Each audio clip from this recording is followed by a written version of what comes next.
Cette vidéo est chapitrée et sous-titrée.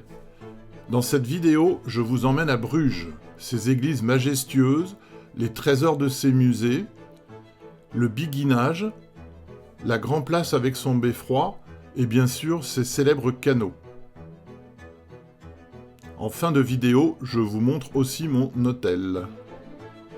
Maintenant, ouvrez grand les yeux et laissez-vous enchanter par ma vidéo. Je suis à Bruges, une ville qui ressemble à une carte postale vivante. Ici, tout semble figé dans le temps. Les canaux, les façades à pignons, les ruelles pavées. C'est un petit bijou médiéval au cœur de la Flandre belge. Et me voilà sur la Grand Place, le cœur battant de Bruges. Autour de moi, des maisons colorées à pignons étagés, des cafés animés et surtout le beffroi, majestueux qui domine tout. Il domine la Grand Place et date du XIIIe siècle. Pendant des siècles, il a servi à surveiller la ville et à donner l'heure grâce à son carillon. Ici, la Madone de Bruges, sculptée par Michel-Ange au début du XVIe siècle. La place du bourg. Ici, chaque bâtiment raconte une époque, entre l'hôtel de ville gothique et la basilique du 500. La basilique du 500 s'organise en deux niveaux. En bas, la chapelle basse simple et austère, en haut, la chapelle haute, véritable écrin baroque. Dans la chapelle basse, c'est sombre, presque austère, avec des voûtes romanes épaisses et une atmosphère chargée de silence.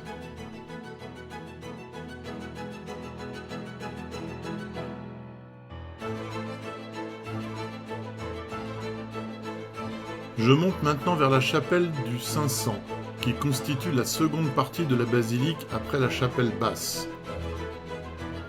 Ici, l'atmosphère change complètement. La lumière traverse des vitraux flamboyants, l'or brille sur les autels et tout converge vers cette relique précieuse. Une fiole censée contenir le sang du Christ. Le lieu est solennel, vibrant, presque hors du temps.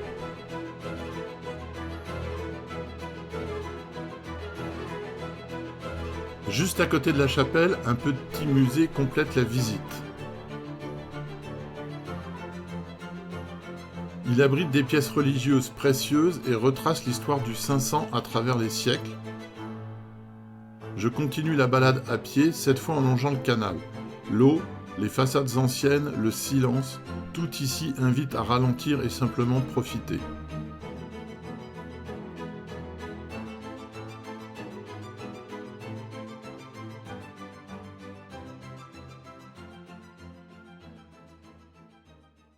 Je suis devant l'église Notre-Dame et tout de suite je suis frappé par sa flèche en briques. C'est l'une des plus hautes du monde.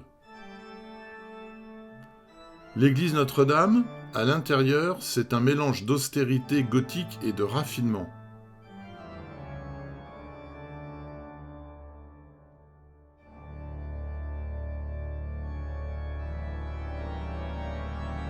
Ces grands confessionnaux en bois sculpté attirent tout de suite le regard. Ils datent du XVIIIe siècle et forment presque une petite scène théâtrale dans le silence de l'église. La chapelle du Sacrement, conçue par Jean-Baptiste de Béthune, c'est un chef-d'œuvre du néo-gothique flamand.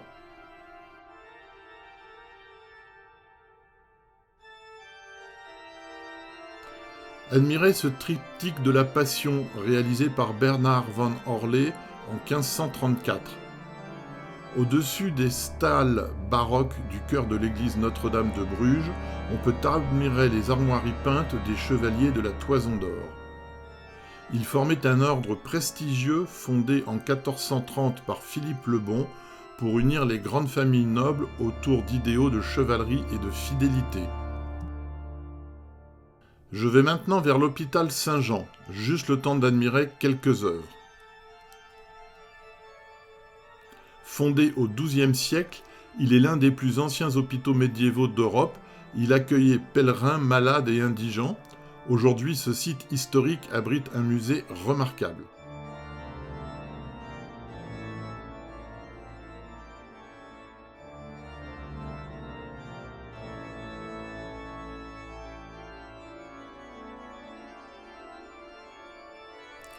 Comme ici, où l'on peut admirer la magnifique châsse de Sainte Ursule, chef-d'œuvre signé Hans Memling.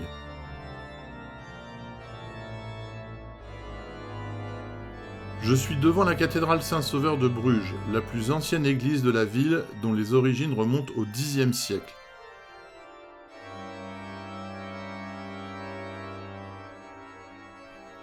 À l'intérieur, je découvre des tapisseries bruxelloises du XVIIIe siècle.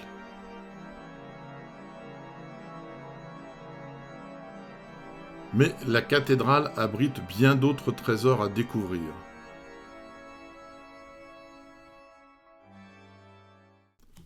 Je vous emmène maintenant au musée Groningue au cœur de Bruges, un lieu incontournable pour plonger dans l'histoire de la peinture flamande du Moyen-Âge au XXe siècle. Je vais vous montrer quelques pièces du musée, juste un petit aperçu. Sérénité de Paul Delvaux, datant de 1970 avec son univers étrange et poétique. Un portrait de Philippe le Bon ici. Une Vierge à l'enfant. La crucifixion. La Madone aux chanoines. La glorification de la Vierge. Le jugement dernier de Pieter Pourbus qui impressionne par sa précision et par ses détails.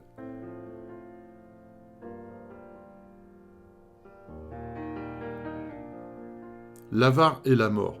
Je m'arrête là car l'idée n'est pas de tout dévoiler mais de vous donner un avant-goût. Le musée Grutus, installé dans un somptueux palais du XVe siècle.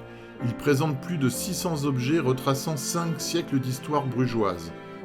On y découvre des tapisseries majestueuses, des vitraux colorés, des sculptures en bois élégantes, de la dentelle historique, des manuscrits bourguignons et bien plus encore.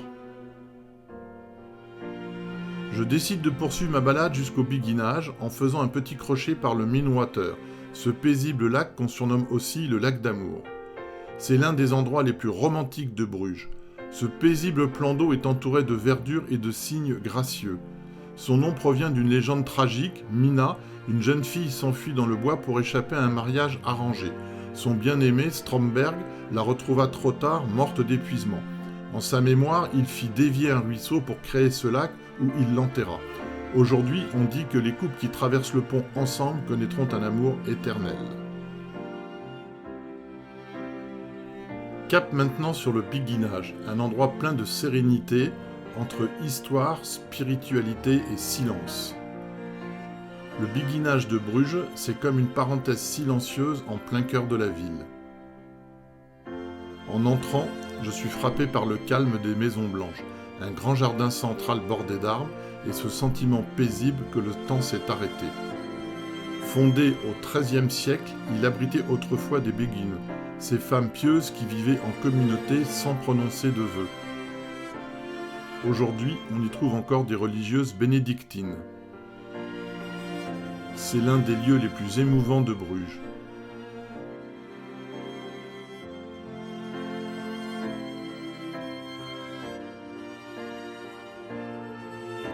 Je vous emmène maintenant découvrir mon hôtel.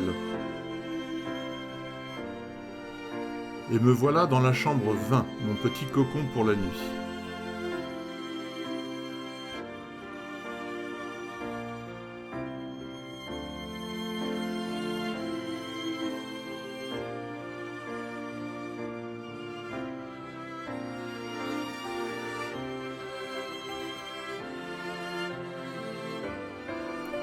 Entourées en rouge, voilà les fenêtres de ma chambre. Elles donnent directement sur le canal.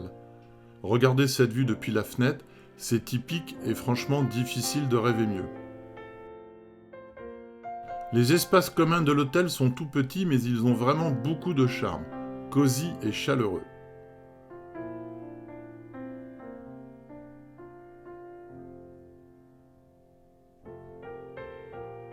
Si cette vidéo vous a plu, pensez à liker, à vous abonner et à activer la cloche pour découvrir avec moi d'autres merveilles en Europe et ailleurs.